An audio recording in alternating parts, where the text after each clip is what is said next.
everyone. Today we're going to talk about reusable canning lids. I personally love them.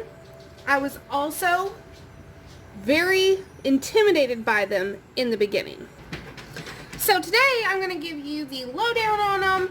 I'm going to differentiate between the two, the reusable versus the one-time use, and then also give you a little tutorial on how to use these properly. And then I actually have meat thawing in my fridge right now, and once it thaws out I will be using the reusable canning lids.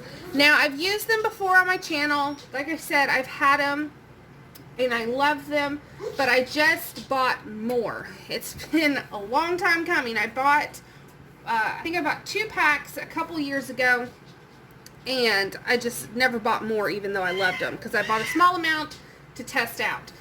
So let's just dive in.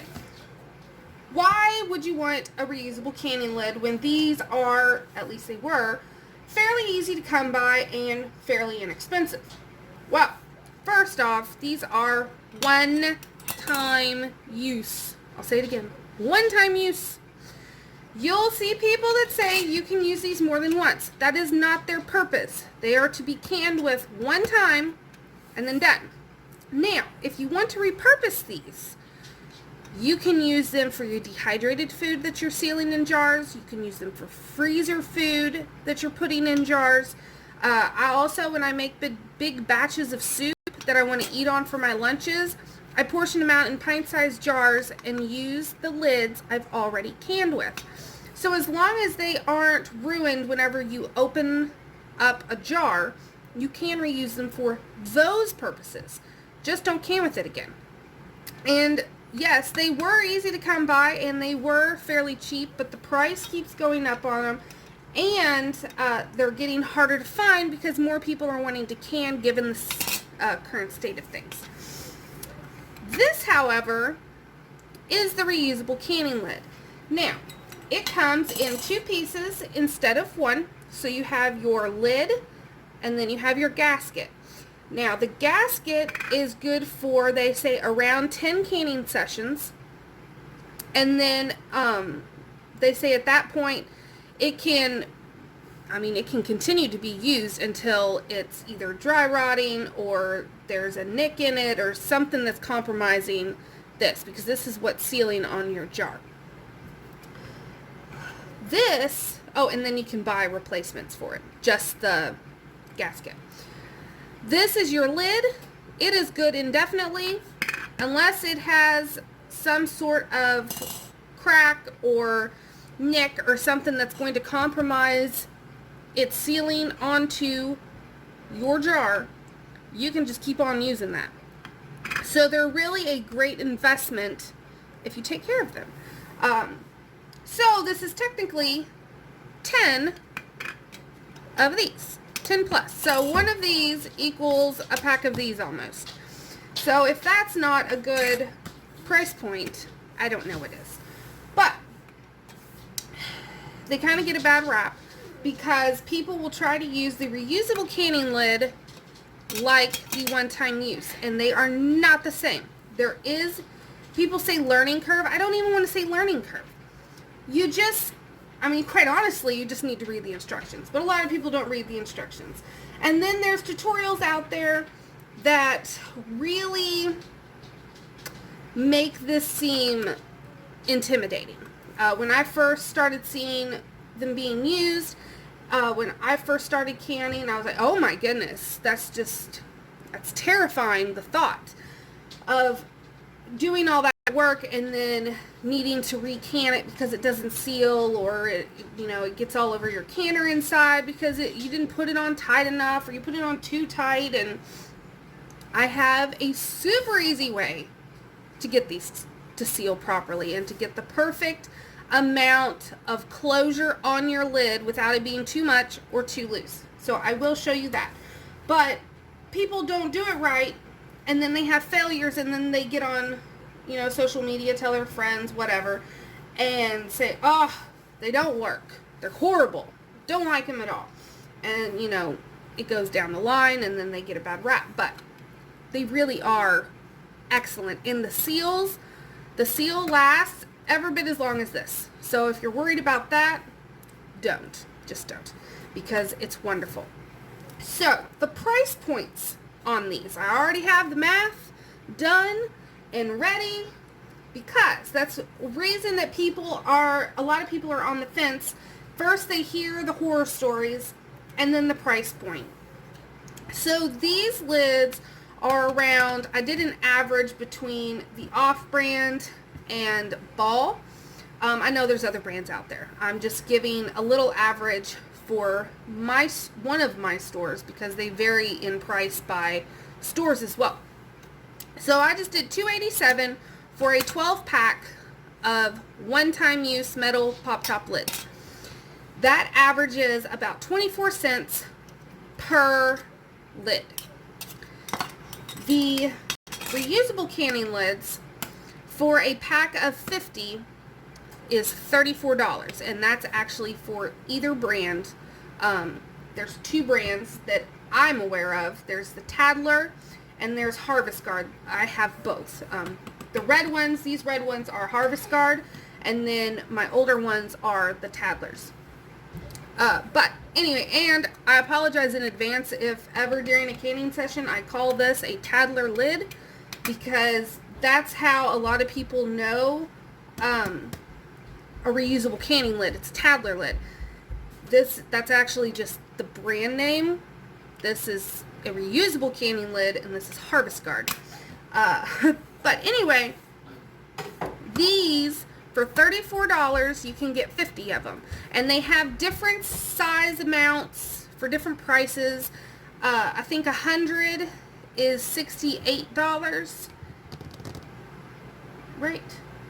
34, yeah, or $67, because it's like a $1, $2, $3 difference if you go ahead and buy the one up. But anyway, $34 for 50, which makes them 68 cents per lid. Wow, yes, I know. They are more expensive than the one-time use lids. However, you need to take into account that you can use this at least 6 times. And we're just talking about the gasket. We're not even going to put into consideration the plastic lid, which of course is food grade and, you know, none of the bad stuff in it. I do a lot of research before I buy something when it comes to things like this. But this can be used 10 times. Well, if you divide your 68 cents per canning lid by 10, that's 7 cents a lid. Now we're talking. So now this is actually the cheaper version versus this. So if price is what's getting you down and stopping you from doing the reusable canning lid process of buying them, that should get you on board, because these are actually a lot cheaper. Also, I just feel like I need to say after that spew, I'm not trying to get you to buy these or the specific brand at all. I'm just doing the price points. I don't want someone to be like, oh, you're trying to get me to spend my money. No, I just want to make you aware of all the things that have to do with these. So, the next thing I want to go over is soaking versus not soaking. So, a couple years ago, Ball came out with new lids that do not have to be soaked. You can use them right out of the package. The reason you would soak them before is because you want to loosen up the gasket. So all this gummy that's around here, you were wanting to put it in simmering, not boiling, simmering water 5 to 10 minutes to loosen that up, because it'll help seal to the jar, especially if you're doing something that doesn't take a long time.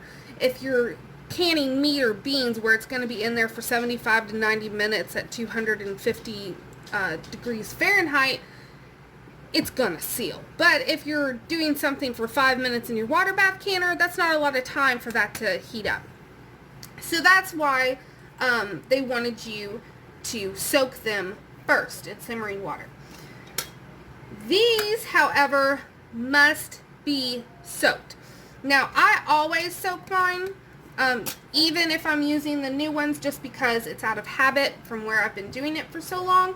But these have to be. Not only are you loosening up this gasket, but you are also sanitizing your lid. Now you could run them through the sanitize cycle. I've seen people do that on your dishwasher if you have that. I don't have one, so I just wash hot soapy water, and that's also how I clean them, hot soapy water. And then I heat up a pot, hot water. Once it gets to a simmer, I put them in and I let them simmer for about 10 minutes so that they can be sanitized and that gasket gets loosened up. So that's very important to remember, that you do want to do that. Now, how do you use them? How on earth do you use them? Super simple. So first I'll show you with the normal lid. So you have your jar, you filled it up with your product, you've wiped the rim of your jar, and then you take your lid, you put it on, fingertip tight, okay? That's all you have to do. And then also, you don't have to do anything when it comes out. You leave it alone, and you just make sure that it doesn't do this once it cools.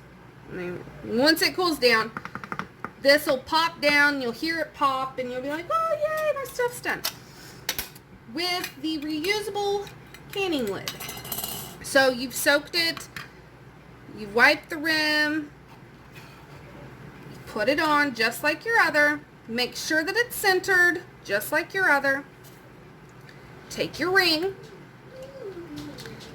Make sure, like right now, it's level on there.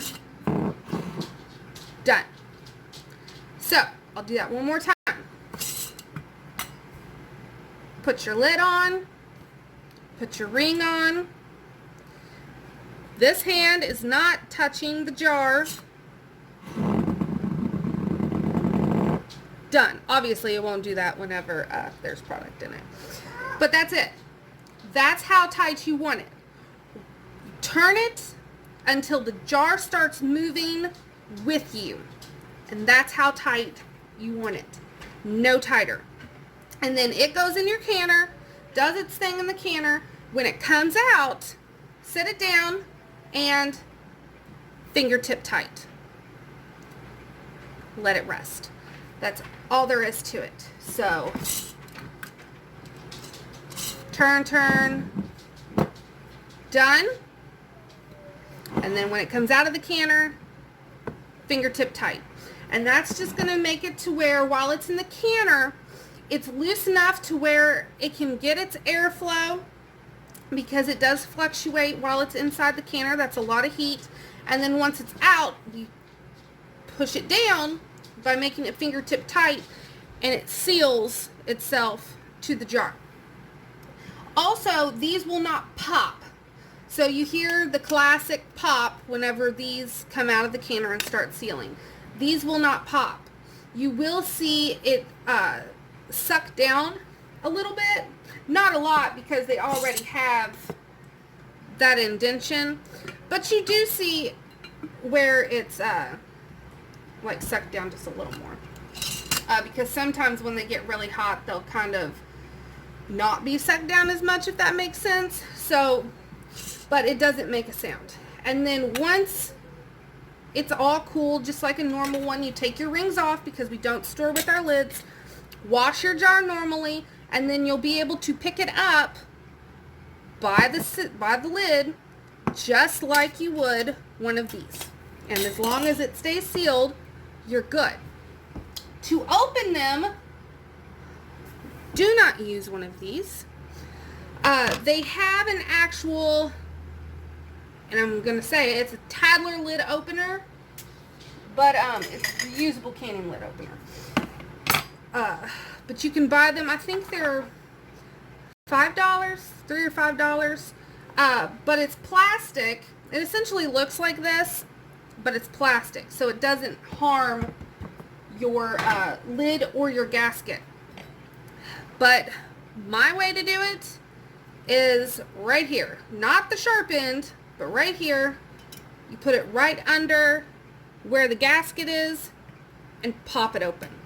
And you can do that with the back of the spoon, with the front of the spoon, or with a butter knife.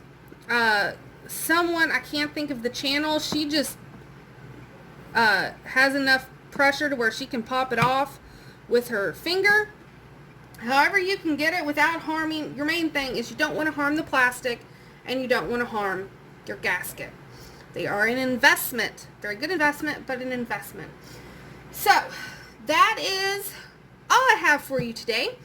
I hope that if you have been on the fence, that I've helped you decide whether you want to use them or not.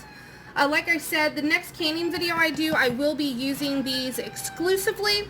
So be sure to watch for that so that you can see them actually in process. Because I know sometimes seeing it being done as a tutorial isn't the same as it actually happening.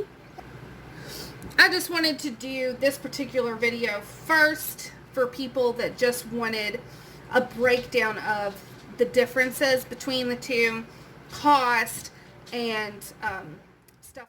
So I hope you guys have a wonderful Tuesday, and I will see you guys next time. Thanks for watching.